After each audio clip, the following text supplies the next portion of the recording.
کی ٹیم ہے ثقلین بھائی جس کو بالکل بھی آپ ہلکا نہیں لے سکتے, بلکہ 2022 میں سب کو یاد ہوگا جو انہوں نے ساؤتھ افریقہ کو ہرایا تھا, جس کی وجہ سے پاکستان پھر بنگلہ دیش کو ہرا کے سیمی فائنل تک پہنچا تھا جب کوالیفیکیشن سیناریو ایسا بن گیا تھا. تو ان کی ٹیم بری نہیں ہے, لیکن ہم پہلے بات کر رہے تھے پاکستان کی. ان کا جو ریسنٹ فارم ہے, آسٹریلیا کو ہرایا, کیسے دیکھتے ہیں اس ٹیم کو؟ اچھے کانفیڈنس کے ساتھ آئی ہے ورلڈ کپ میں. ڈیفینیٹلی آسٹریلیا کو ہرانا جو ہے وہ کوئی معمولی چیز نہیں ہے. کچھ باتیں چل رہی تھی کہ جی ان کی بی ٹیم ہے آسٹریلیا کی. ایسا نہیں ہے. آسٹریلیا جب آتا ہے وہ پوری تیاری سے آتا ہے, چاہے بی ٹیم بھی ہوتی, وہ ان لوگوں کو چانس دیتے ہیں جو کہ ڈیزرو کرتے ہیں to be in the main team as well. تو پاکستان بہت ہی آؤٹ اسٹینڈنگ کھیل کے گیا ہے اور کانفیڈنس کا ہائی ہوگا اس وقت. بٹ ابھی آپ نے 2022 کی بات کی, اس وقت میں ہیڈ کوچ تھا, تو ہمارا ادھر نیدرلینڈ کا ہی ٹور تھا. تو ایک میچ ہم لوگ ان سے کنونسنگلی آرام سے جیتے, مگر 2 میں انہوں نے ہمیں گلے سے پکڑا ہوا تھا. کیونکہ ان کا جو ڈسپلن ہے اور ان کا جو ان کو پتہ ہے ان کی کیا لمیٹیشنز ہیں, وہ اپنی لمیٹیشنز کے اندر رہتے ہوئے کنسسٹنٹ پرفارمنس دیتے ہیں جو ان کو پتہ ہے, اور وہ ڈسپلن کے اعتبار سے وہ میچ کھیلتے ہیں. ان کی سکلز ہماری سکل سے آپ میچ نہیں کر سکتے, بٹ ان کا جو ڈسپلن ہے وہ بہت ہی آؤٹ اسٹینڈنگ قسم کا ہے. جو ان کے پلانز ہیں ان کو پتہ ہے ان کے پلانز کو کیسے ایکسیکیوٹ کرنا ہے. اگر کنڈیشن ان کو ہیلپ کرتی ہے جہاں پہ ان کے تھوڑے بہت ڈبلی ڈاپ بالرز آ جائیں یا اسپنرز کو تھوڑا سا ملنا شروع ہو جائے پرچیز, تو وہاں پہ وہ اپنی لمیٹیشنز کے اندر آپ کو کہیں نہ کہیں وہ پرابلم کریٹ کرتے ہیں. تو آپ اس کو ہلکا لے نہیں سکتے. T20 میں ویسے بھی کسی کو ہلکا لینا نہیں چاہیے. اور 2022 میں قدرت کا نظام ادھر سے تو چلا تھا کہ وہ جو باتیں اس کے بعد جو لوگوں نے پروگرام جو ہے وہ چلنے شروع ہو گئے اور TRP ملنی شروع ہو گئی. میرا ایک انٹرویو تھا, اوپر سے انہوں نے مارا, تو قدرت کا نظام کے اوپر پتہ نہیں کتنے پروگرام چلنا شروع ہو گئے. تو یہ بھی ایک بڑی عجیب سی چیز ہے. بٹ اگر پاکستان نے کوئی سٹیٹمنٹ دینی ہے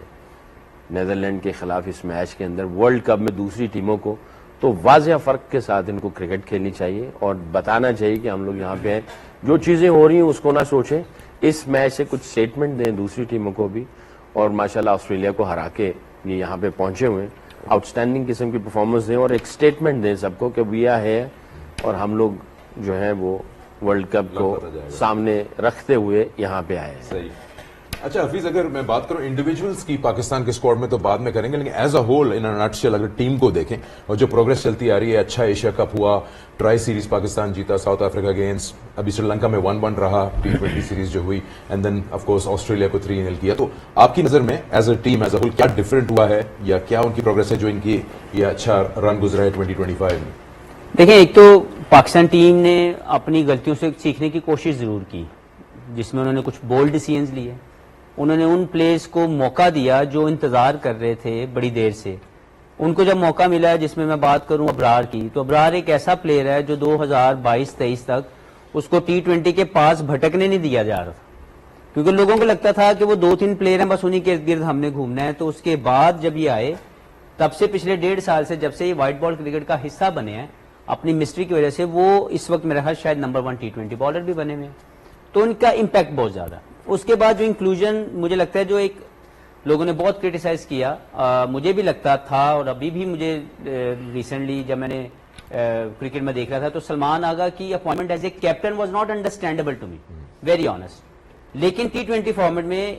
یا کسی بھی فارمیٹ میں جب آپ ایماندار ہوتے ہیں تو اوپر سے اللہ کی طرف سے ایک محنت کا صلہ ملتا ہے. مجھے لگتا ہے کہ سلمان کو وہ مل رہا ہے, اور وہ leading from the front zone میں آنے کی کوشش ضرور کر رہا ہے. کیونکہ ہمارے پچھلے انفارچونیٹ میں نے کچھ کپتان ایسے دیکھے جو اپنی پرفارمنسز کو چھپانے کی کوشش کرتے تھے, اور وہ اپنے آپ کو آگے مشکل حالات میں نہیں پھینک دیتے. تو یہ ایک ایسا بچہ ہے, ایک ایسا لڑکا ہے جو مجھے لگتا ہے کہ اپنی ایمانداری اور اپنی محنت سے گو کہ ہمیں وہ آئی کیچنگ ٹیلنٹ نہیں نظر آتا لوگوں کو, یار اتنی ہائی نہیں ہے, لوگ اس کی کوئی سوچ نہیں چلاتے. جان بنا ہے تب سے پاکستان ٹیم ٹریک پہ نظر آ رہی ہے. ایک رائٹ ماڈل کے اوپر جو بھی پریسیڈنٹ سیٹ کرنے کی کوشش ہے وہ کیا جا رہا ہے, خود لیڈنگ فرام دا فرنٹ کر رہا ہے. ابھی جو دیکھیں ایک بہت بڑا فیصلہ اس نے لیا, اس نے اپنے آپ کو پروموٹ کیا نمبر 3 بیٹسمین کے طور پر. اور بابر اعظم بہت اعلیٰ پلیئر ہے, ان کی اپنی غلطیاں جس کی وجہ سے وہ ان کا ڈکلائن شروع ہوا ہے, یا ان کے ٹیکنیکل یا ٹیکٹیکل فلاز ہیں جن کو وہ سمجھ نہیں پا رہے, جس کی وجہ سے وہ نیچے آ رہے ہیں. لیکن دیکھیں ایک بندہ نمبر 3 پہ آ کے بابر اعظم کو ریپلیس کر کے امپیکٹفل پرفارمنس دینے کی کوشش کر رہا ہے اور وہ دے رہا ہے, تو ہمیں اس کو پریز کرنا چاہیے. تو مجھے لگتا ہے کہ اس میں سلمان آغا کی کپتانی کی کنسسٹنسی, پاکستان کرکٹ بورڈ کا وہ فیصلہ جو انہوں نے لے لیا اور پھر اس کے اوپر سٹک کرنا, کیونکہ انفارچونیٹلی یہ ہوتا رہا ہے کہ ہمارے یہاں پہ کپتان کی جگہ ہی نہیں ہوتی اور ہم صرف اس سوچ میں رہتے ہیں کہ یار ورلڈ کپ جو فیصلہ ورلڈ کپ کے بعد میں لینا ہے وہ پہلے لے لو یار. ہمیشہ ورلڈ کپ کے فیلئر کے بعد یا کوئی تکلیف آنے کے بعد ہم نے کپتان بدل دیا, قربانی کا بکرا پکڑتے تھے. تو سلمان کے کیس میں یا اس پاکستان ٹیم کی جو آپ نے مجھ سے بات کی کہ بانڈنگ یا بہتر پرفارمنس کیوں ہیں, ایک تو لیڈر کو ایک کانفیڈنس دیا جا رہا ہے اور اس کو بتایا گیا کہ you will be the captain, اور کچھ ایسے پلیئرز جن کی انکلوژن کے ساتھ پاکستان ٹیم کھڑی ہو رہی ہے, جس میں سائم ایوب ہے, جس میں ابرار احمد ہیں, اور ابھی I am really excited to watch Usman Tariq, کیونکہ اس ٹیم کے اندر جو سب سے ایکسائٹمنٹ مجھے ملے گی دیکھنے کو وہ 4 اسپنرز کے آپریشن ہے. کیونکہ شری لنکن کنڈیشن میں جب آپ کے پاس 4 وکٹ ٹیکر موجود ہوں گے, جس میں میں نماز اور شاداب کی بھی بات کر رہا ہوں, ابرار اور عثمان طارق, جب یہ 4 کسی ایک میچ میں کھیلیں گے جس میں 5واں سائم ایوب اور 6واں اللہ کرے کہ آگا کو بھی سمجھ آ جائے کہ وہ بھی آف اسپنر ہے اور وہ بھی اپنی بالنگ کو یوٹیلائز کرے, تو آپ سوچیں کہ شری لنکن کنڈیشن میں جب یہ 6 اسپن آپشن آپ کے پاس موجود ہوں گی تو you don't need to worry much about the result. آپ کو صرف آپریشن سے ہی کرنا ہے, آپ کو صرف ایگزیکیوشن کرنی ہے, اور آپ دیکھیے گا کہ یہ ٹیم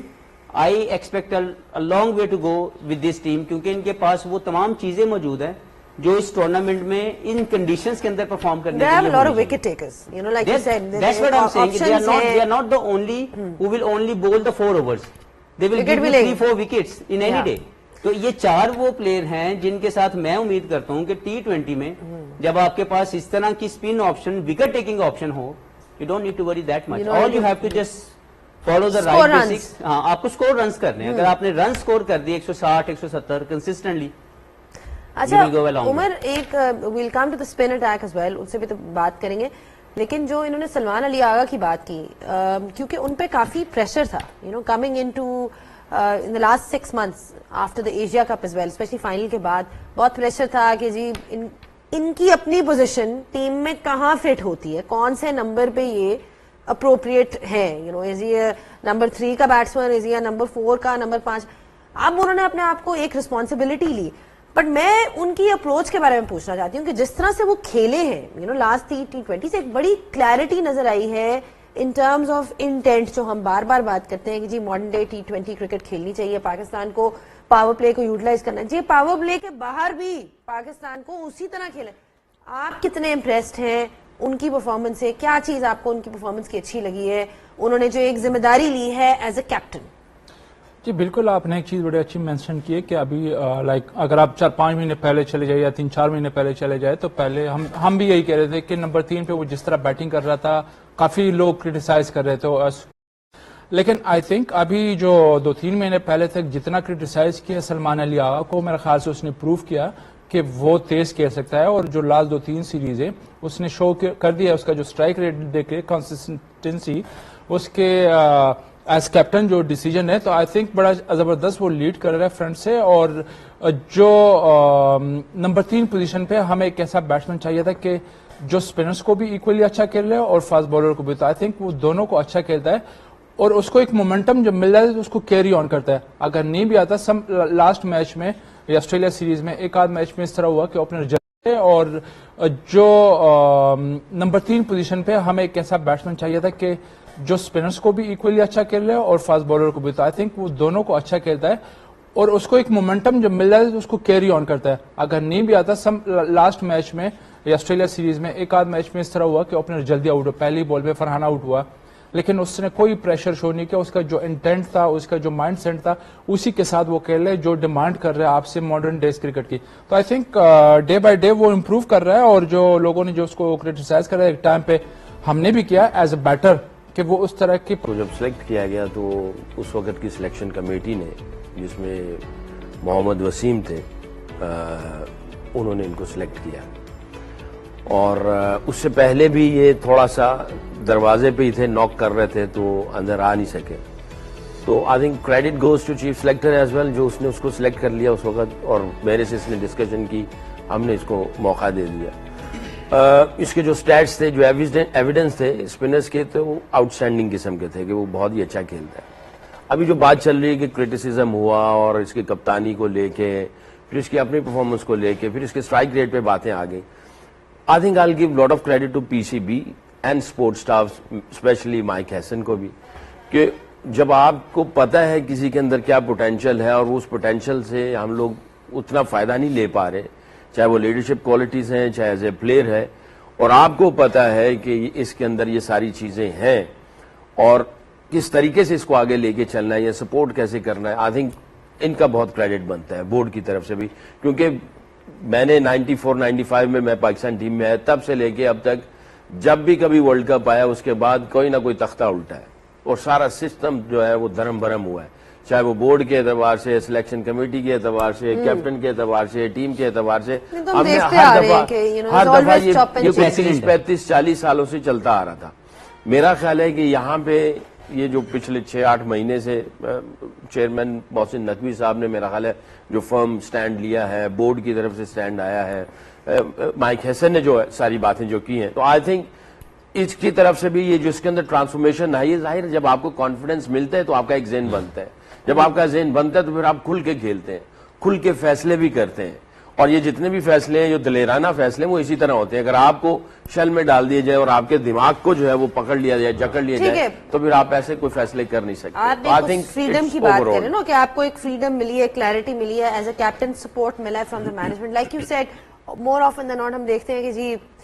ایک فیلئر کے بعد یا باہر سے نکال دیا جاتا ہے ٹیم سے, یا چینج آتا ہے, تو وہ ایک جو ہم بات کر رہے تھے کہ آف دا فیلڈ کنسسٹنسی ہونی چاہیے ڈیسیشن میکنگ میں, وہ آن دا فیلڈ بھی کبھی کبھار ضروری ہوتی ہے اور کبھی کبھار نہیں بھی ضروری ہوتی جب ڈیسیشنز لینی پڑتی ہیں. چلے جی ایک بریک لیتے ہیں. آن گیم آن ہے, یاد رہے آپ لوگوں کو کہ پاکستان ورسز نیدرلینڈز تو ہے, بٹ اس کے بعد West Indies versus Scotland بھی ہے, اور اس کے بعد جو میچ ہے وہ India versus U S A بھی ہے. So there essentially 3 cricket matches happening today in different parts. کچھ انڈیا میں ہو رہے ہیں, کچھ سری لنکا میں ہو رہے ہیں. کیپ واچنگ گیم آن ہے.